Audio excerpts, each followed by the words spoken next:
Konnichiwa. This is the Chinese Norinco SKS NR.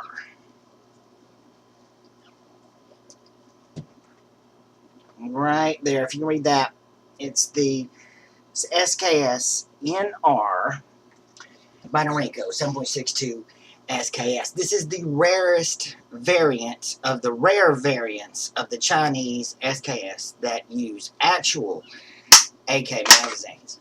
It is geared from the factory to take regular AK magazines, not the adapter kind that has the duckbill on it. Those don't work well, and I wouldn't even put one of those on a regular SKS rifle. Nothing wrong with a regular SKS rifle, but if you want to use AK magazines, you need one of these rare variants of the Norinco SKS.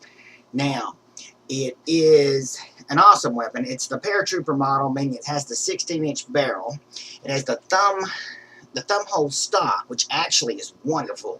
It allows you to get full contact with the weapon. It has this beaver tail type front forearm grip, and you're able to get multiple points of contact, and it just fits well. It has a stability in flight that beats any AK or any other SKS. And it allows you very quick follow-up shots in stability at pretty good ranges. Now, these were only imported 1 year, 1994, because Clinton banned the import of Norinco weapons from China at that time. When he did that in 93 or 94, I pulled over immediately. I remember I heard about it on the radio and bought my first SKS. This was not that one, actually. But I bought this one soon after. So these are rare because they were only imported 1 year.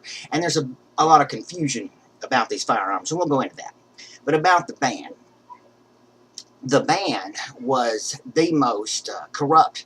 Well, no, you can't say that. Even at that time, it wasn't probably the most corrupt thing Clinton did. But even NPR, no fan of automatic weapons NPR, admitted that it was a corrupt move because it was demanded by the American gun manufacturers such as Remington, because they could not compete with the incredible low prices of the SKSs that were then flooding into the country from China. And the way Clinton did it, he said he was going to take most favored nation status for China out of the debate, so we'd never have to talk about it again.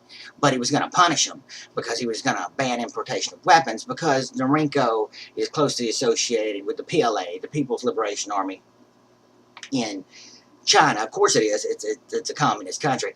But we couldn't get the good products that they had, and they started importing cheap Chinese crap at that time, and eventually completely deindustrializing America and moving all our jobs to communist China.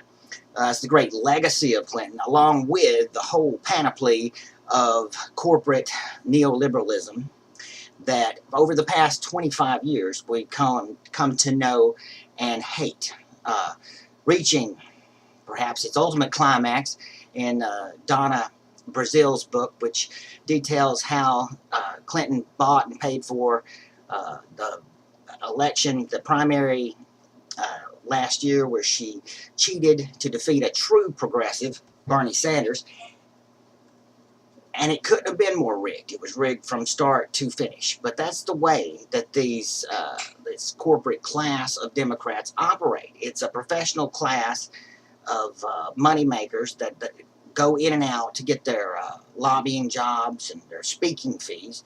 And they have completely demolished that party into, it's just another party of the 1%, like the Republican Party is.